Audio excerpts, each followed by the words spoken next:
Good morning, students. Now we are going to discuss about our previous topic जो हमारा था properties of triangles. In this topic, we have already discussed about the properties of triangles. Okay, our exterior angle of property, then Pythagoras theorem और angle sum property, इन सब के बारे में हम discuss कर चुके थे. देन अभी रिसेंटली मैंने आपको पाइथागोरस थ्योरम के बारे में बताया था कि पाइथागोरस थ्योरम में क्या होता था, जो हाइपोटेन्यूस साइड होती थी एक राइट एंगल ट्रायंगल्स की, उसका स्क्वायर बाकी जो परपेंडिकुलर और प्लस बेस के स्क्वायर के सम के इक्वल होती है. ओके, उसी से रिलेटेड हमारे कुछ एक्सरसाइज में क्वेश्चंस होंगे. एक्सरसाइज जो 10.3 में मिलेंगे आपको. उससे पहले मैं आपको कुछ एग्जांपल्स बताना चाहूँगा जिसके थ्रू आपको पता चलेगा कि एक्सरसाइज में कैसे क्वेश्चंस आपको फेस करने हैं. Okay, first question is the example है आपके सामने. Ratnesh placed a 41 feet ladder against a wall. Ratnesh एक दीवार के सामने एक लैडर को, सीढ़ी को लगाता है. आपको पता है सीढ़ी कभी सीधी नहीं लगती है, तो दीवार एक सबसे पहले हमें एक वॉल बनानी है. हमने एक ये वॉल हो गई हमारी this is the wall. Okay, ये हमारी वॉल हो गई. देन हमसे कहा क्या है, इसने एक लैडर, एक सीढ़ी लगाई है.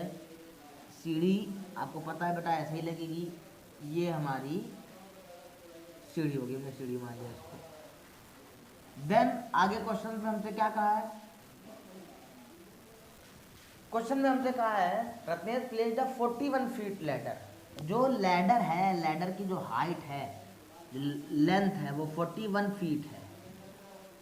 ये 41 फीट है. ओके, आपको आई बात समझ में ये कि जो लैडर है उसकी लेंथ कितनी है, 41 फीट लैडर की हाइट है. Against a wall if the base of the ladder is 9 feet from the base of the wall. यानी कि ये वॉल का जो बेस है, यहाँ से जो लैडर की लेंथ है ये 9 फीट है.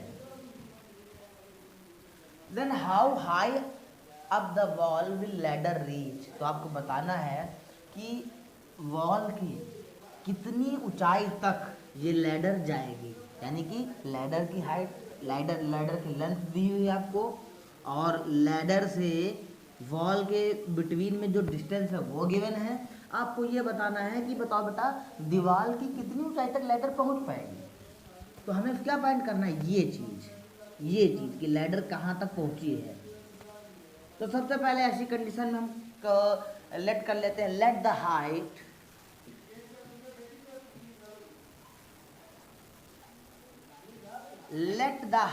Up to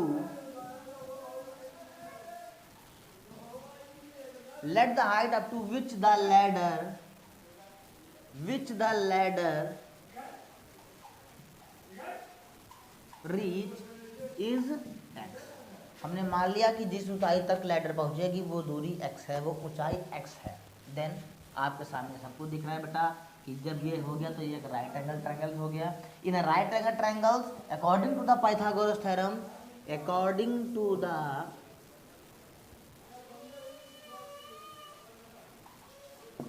according to Pythagoras theorem, shortcut में लिख रहा हूँ, पाइथागोरस थ्योरम क्या होता था, जो हाइपोटेनियस साइड होती थी यानी कि 41 का स्क्वायर इक्वल टू क्या हो जाएगा, 9 स्क्वायर प्लस ये x square.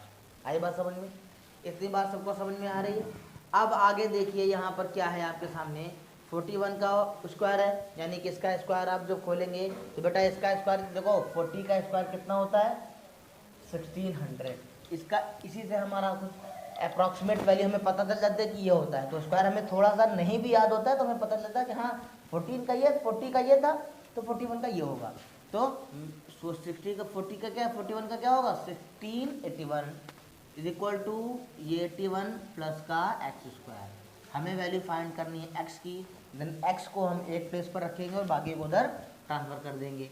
X square is equal to 1681 minus का 81 कितना आ जाएगा 1600. देन एक्स इक्वल टू क्या आ जाएगा अंडर रूट 1600.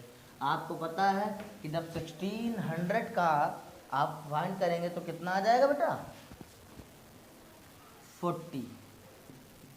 ओके, तो ये कितना आ गया आपका 40 फीट। ये ध्यान रखना है कि जो सारी वैल्यूज़ थी हमारी वो फीट में गिवन थी। देन हम ये नहीं करेंगे अपने मन से कि ये 40 मीटर आ गया, ठीक है। जब सारी हाइट्स हमारी सेम यूनिट की हैं तो जो लेंथ आएगी जो फाइंड करनी थी में वो भी सेम यूनिट की ही होगी। ओके, इतनी बात समझ में आई? आगे ना अच्छे से समझ में। अब देखिए, तो फर्स्ट टाइप का एग्जांपल ये होगा कि इस टाइप का क्वेश्चन बनता है, लैडर की हाइट चेंज हो सकती है, बेस और लैडर के बीच की डिस्टेंस चेंज हो सकती है, या फिर हमें ये गिवन हो सकता है इन तीनों में से कोई एक चीज़ नॉन गिवन होगी, इसका हमें फाइंड करना होगा। तो अब हम दूसरा एग्जांपल देखते हैं जिसके थ्रू आपको और अच्छे से समझ में आएगा। ओके बेटा। हाँ तो स्टूडेंट, हम बात कर रहे थे सेकंड एग्जांपल की। सेकंड एग्जांपल आपके सामने लिखा है बेटा। एग्जांपल हमारा सेकंड क्या है? The height of the two buildings are 54 metre and 49 meter respectively. The distance between two buildings is 12 meters. Find the distance between their tops. मतलब क्या हुआ? Height of the two buildings, दो buildings हैं जिनकी height respectively यानी कि according to the buildings, यानी कि पहले बिल्डिंग के नाम लिया जा रहा तो उसकी हाइट 54 मीटर है एंड सेकंड बिल्डिंग 49 मीटर। तो पहले बिल्डिंग तो 54 मीटर है, ये जो मैंने बनाई देखिए, जो ए बी बिल्डिंग है जिस नाम से, ये 54 मीटर हाइट है, ये 54 मीटर है इसकी हाइट। ओके, ये 54 मीटर। एक चीज़ उससे पहले बेटा मैं तुम्हें बता दूं कि जब ये ऐसे क्वेश्चन वर्ड प्रॉब्लम से रिलेटेड जो क्वेश्चंस होते हैं, इसमें सबसे ज़रूरी बात आपकी ये होती है कि आप लैंग्वेज को किस प्रकार समझते हैं। आपने लैंग्वेज को समझा और उसके क्या कह रहा है अकॉर्डिंग टू दिस, अगर फिगर जनरेट कर लिया आपने तो I think there is no problem. तो पहली बिल्डिंग की हाइट 54 मीटर है, सेकंड बिल्डिंग की हाइट 49 मीटर है, ये 49 मीटर हाइट हो गई इसकी। आगे क्वेश्चन में क्या कहा हमसे, हम क्वेश्चन पे चलेंगे। The distance between two buildings, first building ये है हमारी, सेकंड बिल्डिंग ये है, इन दोनों के बीच का जो डिस्टेंस है वो 12 मीटर है। ये जो डिस्टेंस है ये 12 मीटर हो गई। हमसे क्वेश्चन में फाइंड करने को क्या कहा है ये हम जानेंगे। सबसे पहले find the distance between their tops, उन बिल्डिंग्स के टॉप्स के बीच की डिस्टेंस। पहली बिल्डिंग ये है, इसका टॉप ये है, दूसरी बिल्डिंग ये है, इसका टॉप ये है, इन दोनों के बीच की डिस्टेंस, ये डिस्टेंस कितनी है? देखो बेटा, ये डिस्टेंस कितनी, ये हमसे पूछा है। तो लेट हम कर लेंगे सबसे पहले कि ये जो टॉप की डिस्टेंस है वो x है, हमने लेट कर लिया सबसे पहले। देन ये x हो गई। अब हमें अच्छा, अगर हमें ये फाइंड करना है तो उसके लिए हमें क्या पता होना चाहिए?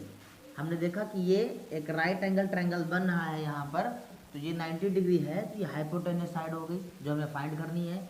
इसके लिए हमें पहले ये पता होना चाहिए कि ये साइड कितनी है इसकी और ये साइड में कितनी है।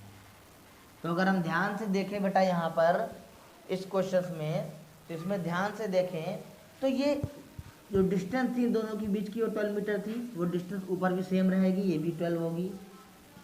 ओके, अब हमें पता चला कि ये हाइट हम कैसे फाइंड करें। देन हमने देखा कि आप देखें कि यहाँ पर जो ए बी है, ए बी इक्वल टू कितना है 54 meter according to the question, जो and E C is equal to 49 meter. अगर हम बात करें एडी की, एडी की बात करें अगर हम, तो जो एडी साइड है आपकी, वो एडी साइड कैसे आएगी? अगर हम ए बी से ईसी को सब्ट्रैक्ट कर दे तो हमारी एडी आ जाती है। ए बी है आपकी 54 मीटर और ये है 49 मीटर, सब्ट्रैक्ट करेंगे कितना आ जाएगा 5 मीटर। आई बात समझ में? ये हमारी 5 मीटर आ गई। अब हमारी ये साइड 5 मीटर आ गई। देन आपको सब कुछ आसान लगने लगा होगा, क्यों? क्योंकि पाइथागोरस थ्योरम आप पढ़ चुके हैं। आपको हाइपोटेन्यूस साइड फाइंड करनी है, परपेंडिकुलर साइड पता चल गई और ये बेस पता चल गया। तो देन इन ट्रायंगल, यहाँ लिखेंगे जरूर, in triangle A D E by using Pythagoras theorem, by using Pythagoras. Okay, then Pythagoras according to क्या हो जाएगा, जो एक्स का स्क्वायर है equal to 5 square plus 12 square, x square is equal to 5 का 25, 12 का 144, then x square is equal to कितना आ जाएगा 169। इधर से हम स्क्वायर हटाएंगे, देन यहाँ अंडर रूट लग जाएगा और इसके बाद ये कितना आ जाएगा, हमें पता है कि 169 किसका स्क्वायर होता है बेटा, किसका स्क्वायर रूट होता है ये 13 का। तो ये एक्स की वैल्यू कितनी आ गई 13, यानी कि यहाँ पर देखिए 13 लिखकर ही नहीं छोड़ देंगे। क्वेश्चन हमसे क्या पूछा था, find the distance between their tops, तो यहाँ पे लिखेंगे the distance between their top is 13 metre. Okay, ये था आपका सेकंड एग्जाम्पल। ओके, तो लैंग्वेज जो होगी सबसे पहले उसको समझकर आपको फिगर जनरेट करना है। फर्स्ट थिंग, फिगर जनरेट के बाद आप देखें कि ये चीज़ हमें फाइंड करनी है, उसको नोट डाउन करें। देन उसके बाद एनालिसिस करें कि उस चीज़ को हमें फाइंड करना, तो वो चीज़ हम कैसे फाइंड कर सकते हैं। आई बात समझ में। इसके बाद हम बात करेंगे एक्सरसाइज की। एक्सरसाइज में बेटा चलते हैं, इसके बाद हम एक्सरसाइज के 2-3 क्वेश्चन बताते हैं और पूरी एक्सरसाइज फिर आपको प्रैक्टिस करनी है। क्वेश्चन जो नहीं आएंगे वो मैं बताऊंगा। आई बात समझ में इतनी। Okay, now we proceed. हाँ तो बॉयज एंड गर्ल्स, हम बात कर रहे थे एक्सरसाइज 10.3 में फर्स्ट क्वेश्चन आपके सामने गिवन होगा। क्वेश्चंस के मैं टाइप बताऊंगा, हर एक क्वेश्चन को डिस्कस नहीं करूंगा, हर एक टाइप के क्वेश्चन को डिस्कस करूंगा ताकि किसी भी टाइप का क्वेश्चन आ जाए आप आसानी से कर सके, आपको कोई प्रॉब्लम ना हो।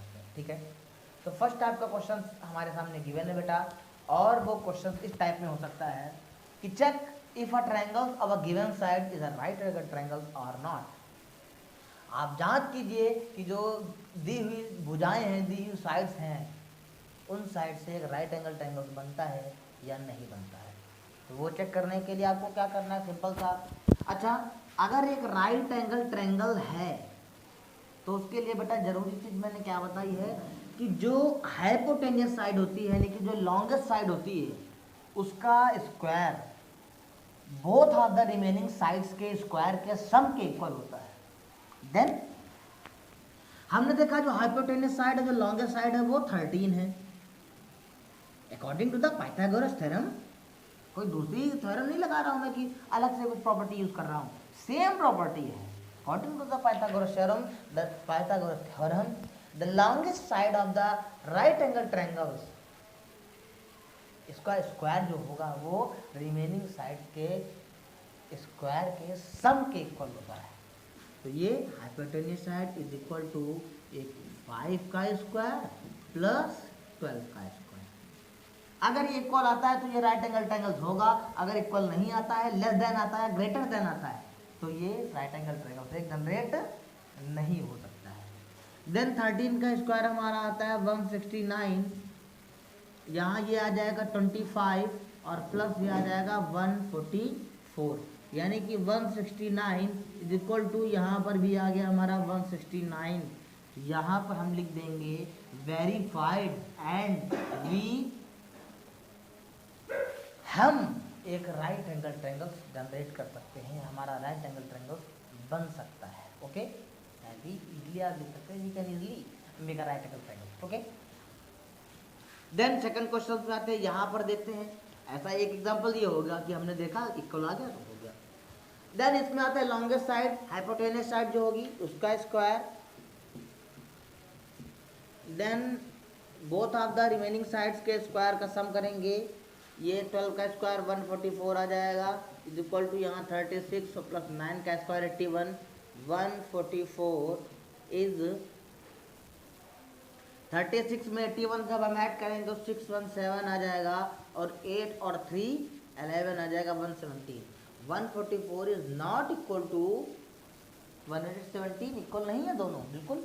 यानी कि जो हम कह सकते हैं कि यहाँ पर जो हमने लगाया था कि AC स्क्वायर, यानी कि जो हाइपोटेनियस का स्क्वायर होता था वो BC स्क्वायर और प्लस AB स्क्वायर के इक्वल नहीं है। हाइपोटेनियस का square is equal not equal to base का स्क्वायर प्लस परपेंडिकुलर का स्क्वायर, यहाँ पर नहीं है।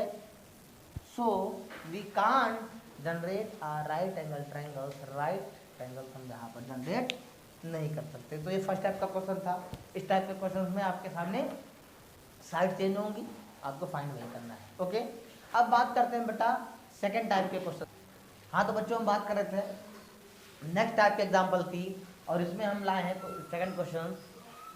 क्वेश्चन को ध्यान से देखेंगे। In a triangle PQR right angles at Q if the length of PQ is 63 centimeter and PR is 65 centimeter, find the length of QR। अब हमें इस क्वेश्चन में क्या करना है, क्वेश्चन में देखते हैं कि जो PR लेंथ है वो 65 सेंटीमीटर है और जो लेंथ PQ है वो 63 सेंटीमीटर है। Find the length of QR। Question में जो हमसे कहा है वो पहले हम जनरेट करते हैं। In triangle PQR right angle triangles at Q, यानी कि Q पर जो है वो राइट एंगल ट्रायंगल्स है, 90 डिग्री का है। तो एक ट्रायंगल हम जनरेट करते हैं PQR। ये हमने किया PQR, कुछ ऐसे हमसे कह रहा है P और Q पर क्या है आपका right angle triangle. Length of PQ की लेंथ है वो 63 सेंटीमीटर है एंड PR की लेंथ है 65 सेंटीमीटर। ये 65 हो गई और ये 63 सेंटीमीटर है। हमसे कह रहा है ये लेंथ आपको फाइंड करनी है, ये लेंथ कितनी होगी, और ये राइट एंगल ट्रायंगल है। Then according to the Pythagoras theorem we all know that the hypotenuse square is equal to the ये perpendicular square and the sum of the base square also। then ये PR यहाँ पर लिख देंगे सबसे पहले according to Pythagoras theorem।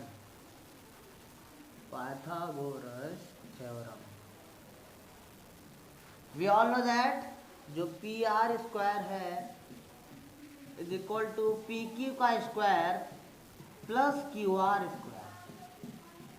ये आपके सामने PR है 65 सेंटीमीटर, PQ लेंथ है 63 centimetre and QR we have to be find. 65 का स्क्वायर क्या कितना आता है बेटा, 65 का स्क्वायर आपका हो जाता है 4225। अगर आपको स्क्वायर नहीं याद है तो याद करिए, अगर नहीं भी याद है तो आप इसको मल्टीप्लाई करके या फिर कुछ शॉर्ट ट्रिक्स होती है उससे आप फाइंड कर सकते हैं। ठीक है, अगर स्क्वायर फाइंड करने में कोई प्रॉब्लम आती है तो अगली वीडियो में स्क्वायर वाला भी ला दूंगा। ठीक है, नो प्रॉब्लम। 63 का स्क्वायर कितना हो जाता है बेटा 3969 plus QR square.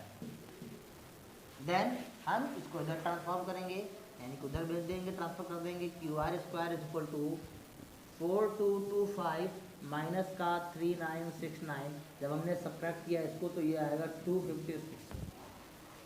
Then QR is equal to क्या हो जाएगा, स्क्वायर को हमने उधर भेज दिया तो ये √256 हो गया, और जो 256 होता है ये स्क्वायर रूट किसका होता है 16 का। तो ये QR की लेंथ है आपकी, ये कितनी आ गई 16 सेंटीमीटर। ओके, तो बेटा इस टाइप के क्वेश्चन आपके सामने दिए हैं, सारे टाइप के बता दिए मैंने। कुछ टाइप के जो थे क्वेश्चंस वो आपको मैंने एग्जांपल में बताए थे। ठीक है, तो आप इन सारे क्वेश्चंस को अच्छे से रीड करें, अच्छे से देखें, और कोई प्रॉब्लम आती है तो ज़रूर से ज़रूर बताएं ताकि मैं आपकी असुविधा को दूर कर सकूँ, आपकी समस्याओं को दूर कर सकूँ। ओके, आशा करता हूँ इसको समझ में आएगा अच्छे से, और आगे जो टॉपिक है इसके वो मैं नेक्स्ट वीडियो में आपको बताऊँगा। तब तक के लिए थैंक यू, धन्यवाद, नमस्कार, सत श्री अकाल, आदाब।